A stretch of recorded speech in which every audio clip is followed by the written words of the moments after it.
प्यारे बच्चों, स्वागत है एक बार फिर से आप सभी का अपने यूट्यूब चैनल पे। आज के इस वीडियो में ना क्लास 6 का जो हमारा चैप्टर है साइंस की बुक का क्यूरियोसिटी का mindful eating a path to a healthy body chapter को देखने वाले हैं। ठीक है, तो सबसे पहले चैप्टर की स्टार्टिंग होती है। चैप्टर की स्टार्टिंग में हमारे को दे रखा है हु इज हेल्दी, कौन हेल्दी है, who is healthy, who is healthy.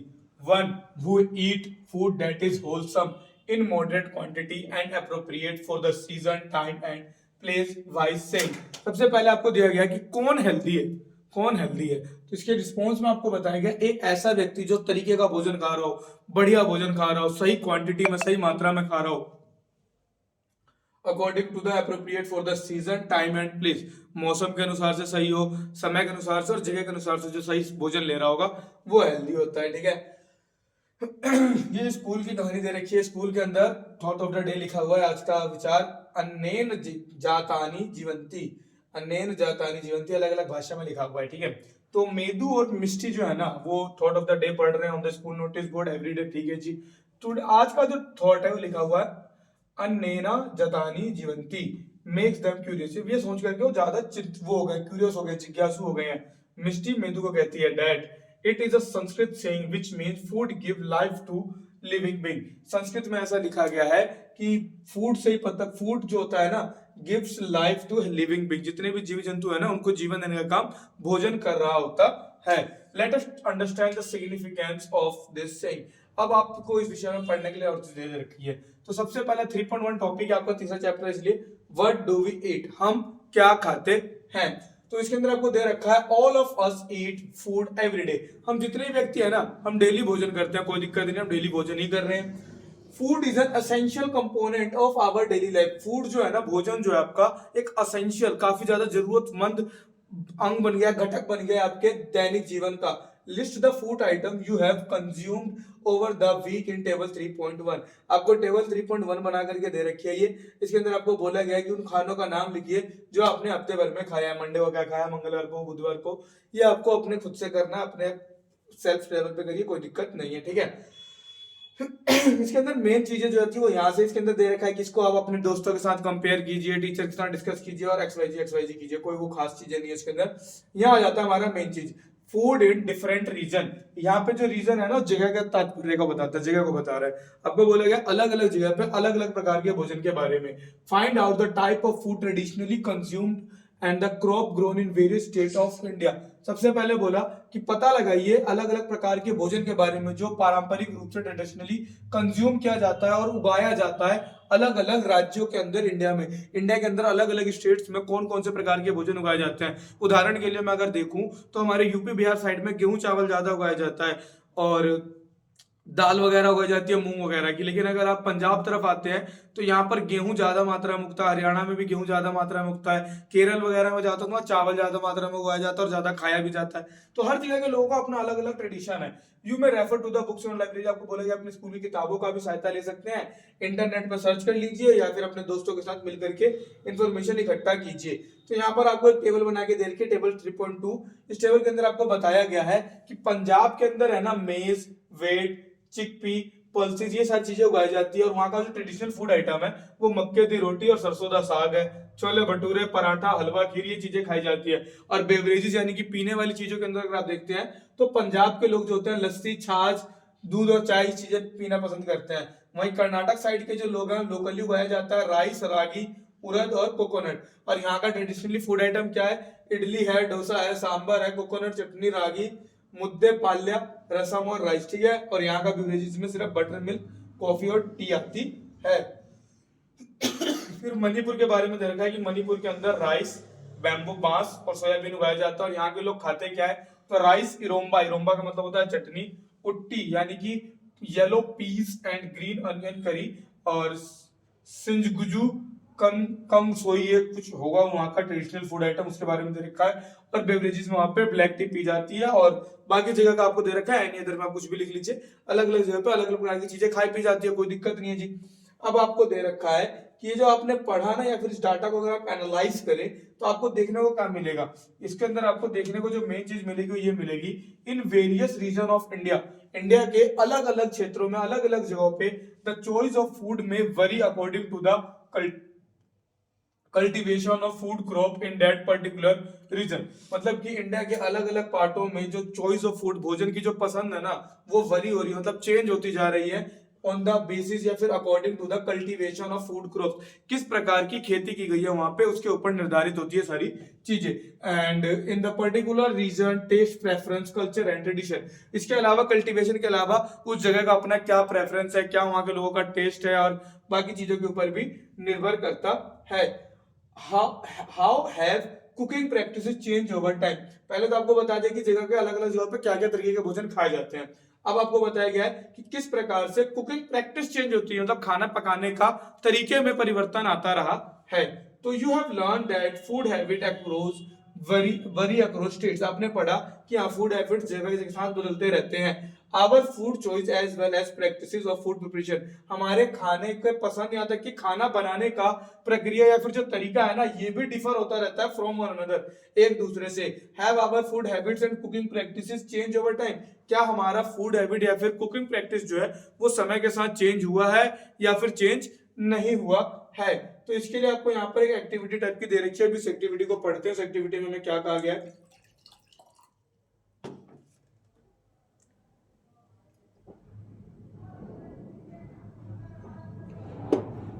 देखिए इसके अंदर आपको बोला गया कि एक लिस्ट बनाइए ऑफ क्वेश्चंस की for gathering information from elderly people, अपने से बड़े लोगों से इंफॉर्मेशन इकट्ठा करने के लिए ना एक लिस्ट ऑफ क्वेश्चन बनाइए। और उस क्वेश्चन के अंदर आप क्या लिखेंगे, what kind of food do you still eat and what is new, किस प्रकार का भोजन आप खाते हैं और उसमें क्या नया है। What are the changes in cooking practice over time, समय के साथ खाना बनाने की प्रक्रिया में क्या क्या परिवर्तन आ गया है। What has caused this changes, अब ये परिवर्तन अगर आए हैं तो किन कारणों से परिवर्तन आए हैं, इसके ऊपर में भी आपको विचार करना है। फिर बोला गया कि आप इंटरव्यू की लीजिए अपने लोग बड़े लोगों का और बताइए। अब यहाँ देखिए आपको ट्रेडिशनली स्टोव के नाम पे आपको चूल्हा दिखाया गया है। जितने भी हमारे गांव वगैरह से लोग आते हैं उन्हें पता होगा कि आज भी गांव में मिट्टी का चूल्हा होता है, लकड़ी जलती है, उस पर भोजन बनता है। वहीं मॉडर्न जमाने में, आज के जमाने में हमारे पास मॉडर्न गैस स्टोव दिखा रखा है। इनफैक्ट आज के प्रेजेंट सिनेरियो में अगर आप देखते हैं तो जो मॉडर्न सिटीज हैं वहां पर तो अब इलेक्ट्रिक इंडक्शन वगैरह का भी इस्तेमाल होने लग गया है। और वहीं सिलबट्टा का इस्तेमाल पहले किया जाता था, स्टोन ग्राइंडर होता था, स्टोन की सहायता से इस पे आपके दाल वाल XYZ जो भी चीजें पीसने की होती थी वो पीसी जाती थी। वहीं आज के समय में आपके इलेक्ट्रिक ग्राइंडर का इस्तेमाल किया जाता है। तो ये चीजें आपको दर्शाती है change in cooking tools over time, खाना बनाने के जो उपकरण थे आपके, जो आपके टूल्स थे, उनमें किस प्रकार समय के साथ साथ परिवर्तन आए हैं। ठीक है जी। इसके बाद आपके पास दे रखा है what are you finding from these interview, cooking practice is also called culinary practice, cooking practice को है ना culinary practice भी कहते हैं। have changed over time, समय के साथ ये चीजें बदल गई है। इसके अंदर आपको बताया गया earlier most cooking was done using चूल्हा, पहले के समय में ज्यादातर कुकिंग जो होती थी चूल्हे पे होती थी, लेकिन आज के समय में ज्यादातर कुकिंग जो होती है आपके मॉडर्न गैस स्टोव पे की जाती है। और उसके बाद देखा कि पहले के समय में ग्राइंडिंग वगैरह के लिए सिलबट्टा का इस्तेमाल किया जाता था, लेकिन आज के समय में हम इलेक्ट्रिक ग्राइंडर का इस्तेमाल करते हैं, जिससे कि ग्राइंडिंग इजी हो चुकी है। ठीक है। फिर आ जाता है what are the component of food, हमारे खाने के क्या क्या मुख्य कंपोनेंट होते हैं। यहाँ पे आपको ट्रेडिशनल फूड फेस्टिवल के बारे में दिखा रखा है, राजस्थानी फूड है, गुजराती फूड है, आसामी फूड, और एक बैनर लगा हुआ है स्वस्थ आहार स्वस्थ जीवन, ईट हेल्दी लिव हेल्दी, यानी कि अगर आप अच्छा खाना खाएंगे, स्वस्थ खाना खाएंगे तो आप भी स्वस्थ रहेंगे, बढ़िया खाना खाएंगे, पौष्टिक खाना खाएंगे। तो कंपोनेंट ऑफ फूड के अंदर सबसे पहले आपको मेन चीज यही पढ़नी है कि आपके खाने के अंदर पाई जाने वाली चीजें कौन कौन सी होती है। तो मैं सरल तरीके से अगर आपको बताऊं ना, तो आपके पास मेन इन्होंने वैसे दे रखा है एक जगह पे एक जगह पे नहीं है, मैं आपको ओरली ऐसे बता देता हूं। कार्बोहाइड्रेट, फैट, कार्बोहाइड्रेट और फैट जो होते हैं ना आपके, ये एनर्जी गिविंग फूड है। कार्बोहाइड्रेट और फैट जो है इनका काम है आपको एनर्जी देने का। ठीक है। फिर आ जाता है आपके पास प्रोटीन, प्रोटीन का काम हो जाता है आपको बॉडी ग्रोथ या फिर बॉडी बिल्डिंग में आपको सहायता करने का। And at last we have vitamin and mineral, vitamin और मिनरल जो होते हैं ना प्रोटेक्टिव फूड होते हैं, ये आपको प्रोटेक्ट रखते हैं, बीमारियों से बचाने का काम करते हैं। अब एक एक करके इनके विषय में पढ़ लेते हैं। सबसे पहले आया कि कार्बोहाइड्रेट के बारे में। कार्बोहाइड्रेट जो होता है प्राइमरी सोर्स ऑफ एनर्जी है, ये आपको मैं मार्क भी कराता चलूं जिससे कि आपको थोड़ी सी आसानी रहेगी। अब अपनी पुस्तक में भी निशान साथ के साथ लगा सकते हैं। कार्बोहाइड्रेट जो होता है ना एक प्राइमरी सोर्स होता है आपके एनर्जी का हमारे डाइट के अंदर। अब कार्बोहाइड्रेट आपको मिलता किन किन चीजों से है, तो ये सारे के सारे सोर्स है आपके कार्बोहाइड्रेट के, bajra, rice, wheat, sweet potato, sugar cane, banana, pineapple, mango और मेज। ये हो गया सबसे पहले आपका कार्बोहाइड्रेट के बारे में। कार्बोहाइड्रेट जो है ना आपका प्राइमरी सोर्स ऑफ एनर्जी होता है, ठीक है जी। इसके बाद आप आगे बढ़ते हैं। प्राइमरी सोर्स ऑफ एनर्जी के बाद आपके पास आता है शुगर के कहानी के बारे में, लेकिन शुगर के बाद आपको एक दे रखा है फैट के विषय में इंटरलिंक्ड है, तो हम फैट के बारे में पढ़ेंगे।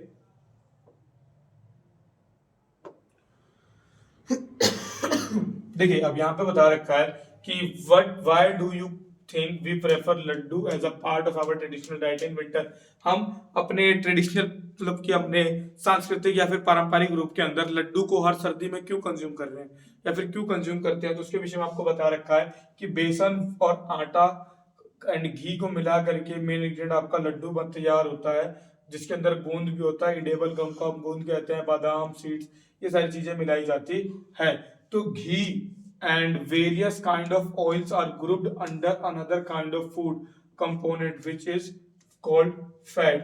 मतलब कि ओवरऑल है ना आपका जितने भी ऑयली फूड होते हैं ना, जिसके अंदर भी ऑयल आ गया, घी, तेल वगैरह, ये सारे के सारे आपके फैट कंज्यूमिंग हो जाते हैं या फिर इन सभी के अंदर आपका फैट प्रेजेंट होता है, ठीक है। अब यहाँ पर दे रखा है कि ये बच्चा सोच रहा है, हाँ मेरी दादी सही कहती थी, दादी ने कहा था कि लड्डू जो होता है इनके अंदर घी और बादाम ज्यादा होता है, इससे आपको एनर्जी मिलेगी और आप गर्म भी रहेंगे।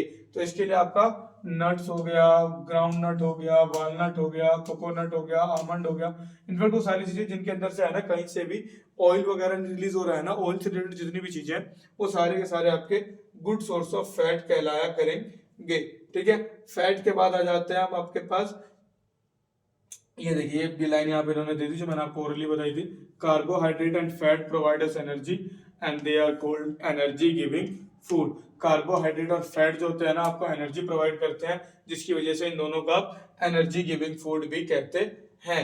एनर्जी गिविंग फूड के बाद आ जाता है आपके पास प्रोटीन। प्रोटीन के बारे में आपको दे रखा है कि प्रोटीन भी काफी इंपॉर्टेंट पार्ट प्ले करता है हमारे भोजन के अंदर। दूध वाली जितनी भी चीजें होती हैं और दालें जितनी भी होती है ना, ये हमारी गुड सोर्स ऑफ प्रोटीन होती है।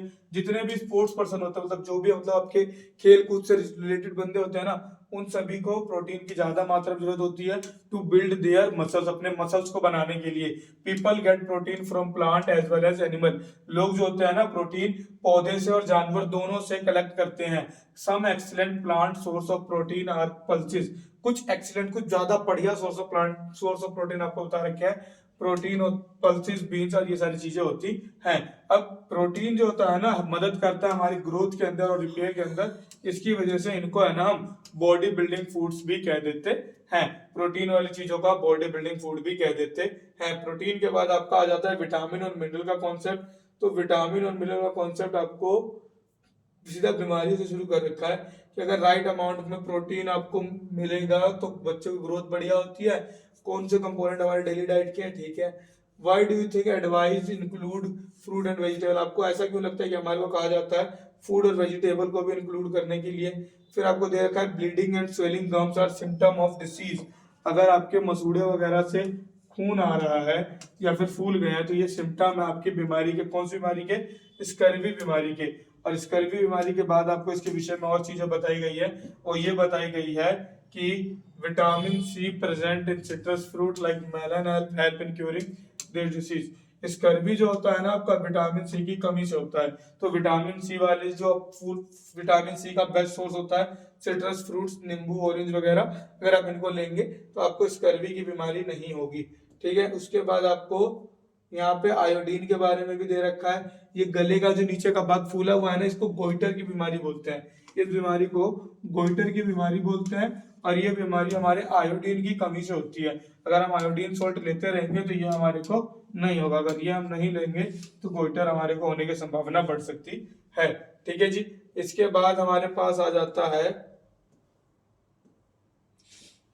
सॉल्ट का, ठीक है। उसके बाद आपको एक सर्वे करने के लिए दिया गया है, ठीक है। सर्वे वगैरह होता रहेगा। ये चार्ट आपके लिए काफी इंपॉर्टेंट रहने वाला है। विटामिन ए की कमी से होती है लॉस ऑफ विजन, ठीक है। विटामिन B1 इससे होता है आपको बेरी। फिर आता है आपके पास vitamin number C. Vitamin C से जो होता है आपका, विटामिन सी से होती है स्कर्वी की बीमारी। विटामिन डी से होता है रिकेट्स। फिर कैल्शियम से दांत और हड्डी से रिलेटेड सारी बीमारियां। और उसके बाद आपको दे रखा है आयोडीन और आयरन के बारे में। आयोडीन की अगर आप बात करते हैं आयोडीन की कमी से गोइटर होता है और आयरन की कमी से अनीमिया बीमारी होती है। ये सारी बीमारी का जो चार्ट है ना, ये छोटा करके भी मैं दिखा देता हूँ। ये पूरा चार्ट आप लोग को अपनी कॉपीज में बना लीजिए, याद कर लीजिए। आपको इनके ऊपर से क्वेश्चन 110% देखने को मिलने वाला है आपके एग्जाम्स के अंदर। लाइक कौन सी बीमारी किसकी कमी से होती है, फिर हमारे को कौन सी चीज अपने फूड में इनटेक करना चाहिए जिससे कि इन बीमारियों का प्रोक्योरमेंट भी हो सके। लाइक इन चीजों से हम ठीक हो सकते हैं और ये सिम्टम्स होते हैं बीमारियों के।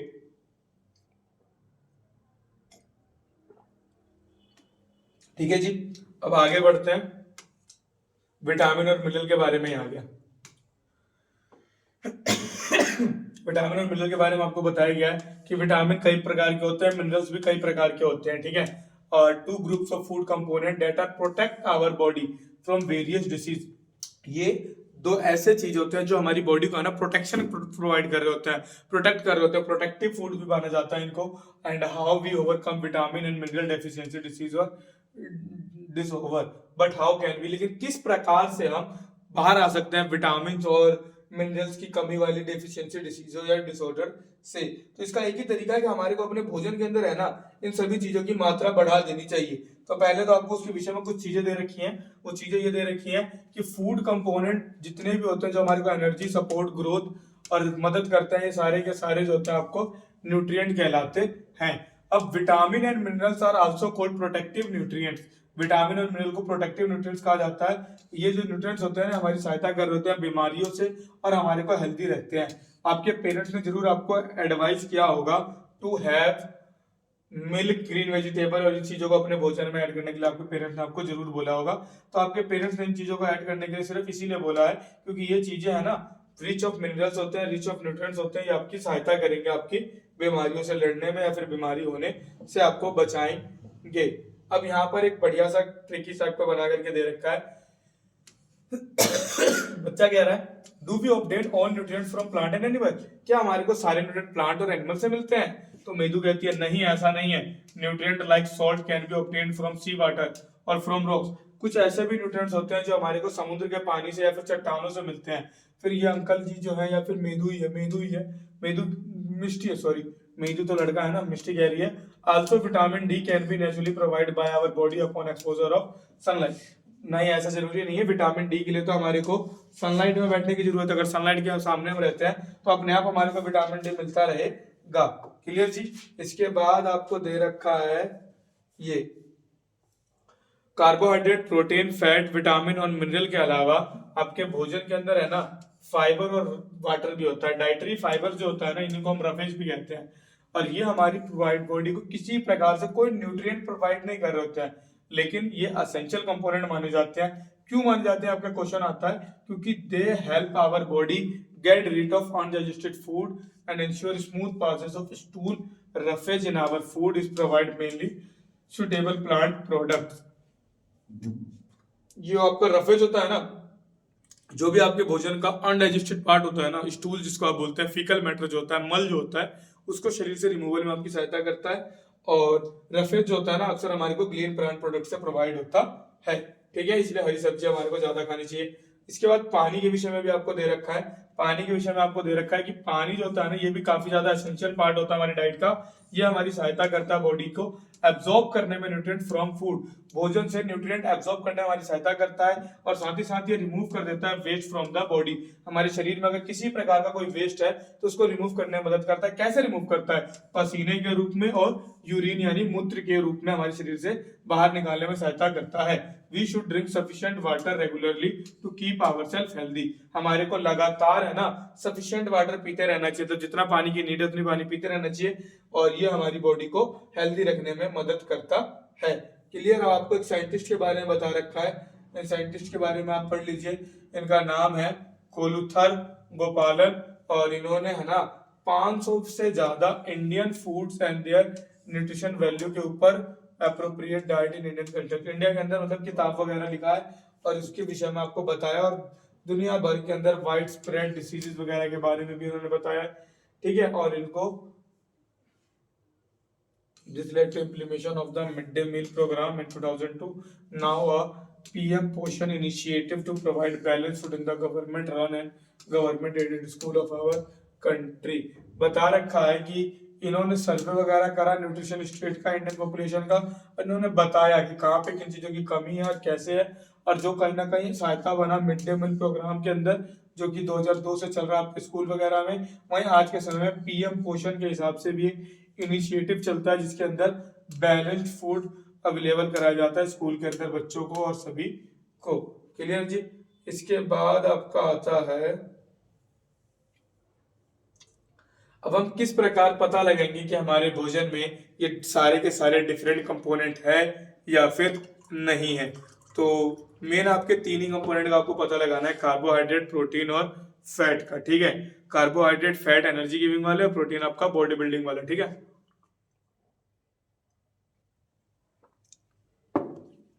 सबसे पहली चीज आपको ये पता होनी चाहिए कि आपके भोजन के अंदर जो कार्बोहाइड्रेट पाया जाता है ना, वो स्टार्च के रूप में पाया जाता है, क्योंकि एक प्रकार का कार्बोहाइड्रेट है, सिंपलर फॉर्म में पाया जाता है। ठीक है, और स्टार्च का टेस्ट सरल भाषा में अगर मैं बताऊं तो आपको फूड आइटम ले लेना है। ठीक है, फूड आइटम के ऊपर आपको सिंपली आयोडीन सॉल्यूशन ऐड करना है, आयोडीन सॉल्यूशन ऐड करना है और कुछ समय के लिए रुक जाना है। अगर वहां पर आपको ब्लू ब्लैक कलर आए तो आप कहिए कि स्टार्च प्रेजेंट है, अगर नहीं आए तो बोलिए प्रेजेंट नहीं है। क्लियर जी, सरल sir. Take sample of food item, add 2-3 drops of iodine solution. If color change to blue black, we can say that the food contain starch. अगर चेंज नहीं होता है तो आप कह देंगे कि स्टार्च कंटेन नहीं करता है। खाने का वस्तु लेना है, उसके ऊपर 2-3 बूंद आयोडीन विलियन के डालने हैं। अगर रंग बदल जाएगा तो आप बोलेंगे कि उसके अंदर स्टार्च, या फिर इसको हिंदी में मंड कहते हैं, मंद उपस्थित है। अगर नहीं होता है तो आप बोलेंगे मंड उपस्थित नहीं है। क्लियर है जी। इसके बाद जो आपका टॉपिक है वो आपका आ जाता है अगला फैट के बारे में। फैट का और आसान है, फैट का तो बहुत इजी है, आप अभी कभी सीख जाएंगे। कोई भी खाने का आइटम लेना है आपको, एक पेपर के ऊपर रखना है, कागज के ऊपर, और कागज के ऊपर उसको बढ़िया से क्रश कर देना है। क्रश करने के बाद कागज को आपको धीरे धीरे खोलना है, ध्यान रहे कागज आपका फट ना जाए। खोल दीजिए, खोलने के बाद उसको लाइट के पास लेके जाइए। अगर उसके अंदर आपको तेल के धब्बे दिखाई दे रहे हैं तो आप कहिएगा कि हाँ भैया इसके अंदर आपका वसा उपस्थित है या फिर फैट प्रेजेंट है। अगर तेल के धब्बे दिखाई नहीं दे रहे हैं, ऑयली पैच आपको दिखाई नहीं दे रहे हैं, तो आप बोलेंगे इसके अंदर फैट प्रेजेंट नहीं है। यही कारण है कि जब दुकान से आप समोसे लेके आते हैं ना, तो कागज के ऊपर धब्बे बने हुए होते हैं ऑयली पैच। वो ऑयली पैच आपको इंडिकेट करा रहे हैं कि आपके समोसों के अंदर काफी अधिक मात्रा में फैट प्रेजेंट है। क्लियर जी। इसके बाद आता है आपके पास टेस्ट फॉर प्रोटीन। प्रोटीन का थोड़ा सा याद रखना मुश्किल है, वैसे कोई खास मुश्किल भी नहीं है।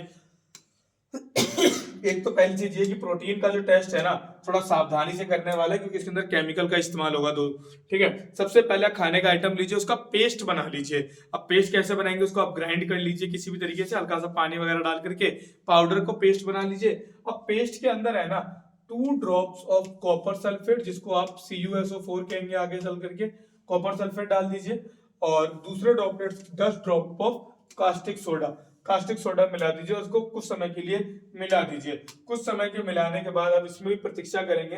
अगर उसके अंदर वॉयलेट कलर इंडिकेट होता है, बैंगनी रंग दिखाई देता है, तो आप बोलेंगे कि इसके अंदर प्रोटीन प्रेजेंट है। अगर बैंगनी रंग नहीं आता है तो आप बोलेंगे कि इसके अंदर प्रोटीन नहीं है। क्लियर है भैया जी? बिल्कुल क्लियर है। आगे बढ़ते हैं।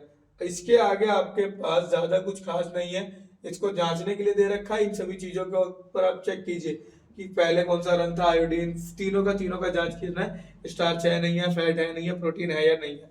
ठीक है। आगे आपका आता है टॉपिक बैलेंस डाइट का। संतुलित आहार किसे कहते हैं? मैं आपको सरल भाषा में बताऊं, a kind of diet in which all nutrient present in adequate amount with sufficient water.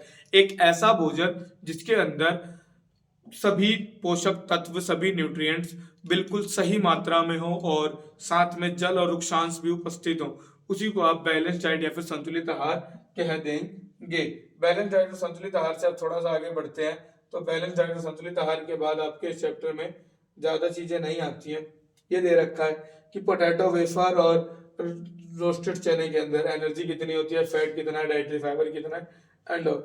ठीक है, ये था आपका चैप्टर नंबर 3। मुझे उम्मीद है आपको क्लियर होगा। लास्ट में आपको मिलेट्स न्यूट्रिशन रिच सीरियल्स के बारे में बता रखा है। मिलेट्स के बारे में थोड़ी सी कहानियां देख लेते हैं।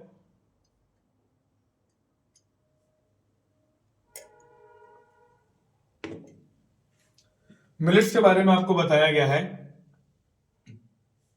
ये है ना एक जंगली क्या सॉरी कुछ एरिया में उगाए जाने वाली फसल होती है। ठीक है, मिलेट्स। अब ये जो होते हैं ना, काफी ज्यादा high amount of nutrients carry कर रही होती है। आपने अक्सर सुना होगा जवार, बाजरा, रागी और सांबा के बारे में। ये सारे के सारे नेटिव क्रॉप है इंडिया के, और अलग अलग जगह पर अलग अलग कंडीशन के हिसाब से उगाए जाते हैं। अभी जितने भी होते हैं इनके अंदर हाई न्यूट्रिशन ग्रेन्स पाए जाते हैं, काफी ज्यादा पोषक तत्व पाए जाते हैं, और इन्हीं सबको है ना मिलेट कह देते हैं। मिलेट जो होते हैं अनाज कह लो, या तो आप इसको सरल भाषा में, मिलेट जो होते हैं इस छोटे साइज के ग्रेन होते हैं, इंडिया के अंदर उगाए जाते हैं और इनका इस्तेमाल किया जाता है। इनके अंदर डाइटरी फाइबर वगैरह ज्यादा होता है और ये कंट्रीब्यूट करते हैं हमारे बैलेंस डाइट के अंदर, जिससे कि आपका नॉर्मल फंक्शनिंग ऑफ बॉडी हो पाता है। Food miles from farm to our plate. अब ये फूड माइल्स क्या है, जिसकी सहायता से अब खेत से लेके आपके प्लेट तक की कहानी तो कुछ ऐसी कहानी होती है। लाइक यहाँ पे आपको दे रखा है कि किसान ने खेत में उगाया, थ्रेशिंग विनोइंग करा, कट्टों में पैक करा, ग्राइंडिंग ग्रेन पैकिंग हुई, फिर रिटेल शॉप पे आया और फिर खाना आपके भोजन में आ गया। ये पूरा का पूरा चार्ट दे रखा है। द एंटायर डिस्टेंस, ये जो पूरी की पूरी दूरी है ना, travelled by a bag of wheat और any other food item from the producer to the consumer, मतलब कि उत्पादन करने वाले से उपभोग करने वाले तक का जो पूरा का पूरा डिस्टेंस है, इसी को आप क्या देते हैं, फूड माइल्स। क्लियर जी। और कोई टॉपिक इसके अंदर बचा नहीं है उम्मीद के हिसाब से। चैप्टर के सारे टॉपिक आपके क्लियर हो गए हैं। चैप्टर देख लीजिए आप लोग, इसकी समरी वगैरह आप लोग एक बार रीड कर लीजिएगा। बाकी इस चैप्टर में ज्यादा कुछ है नहीं, इजी चैप्टर था, अच्छे से आपने कर लिया है।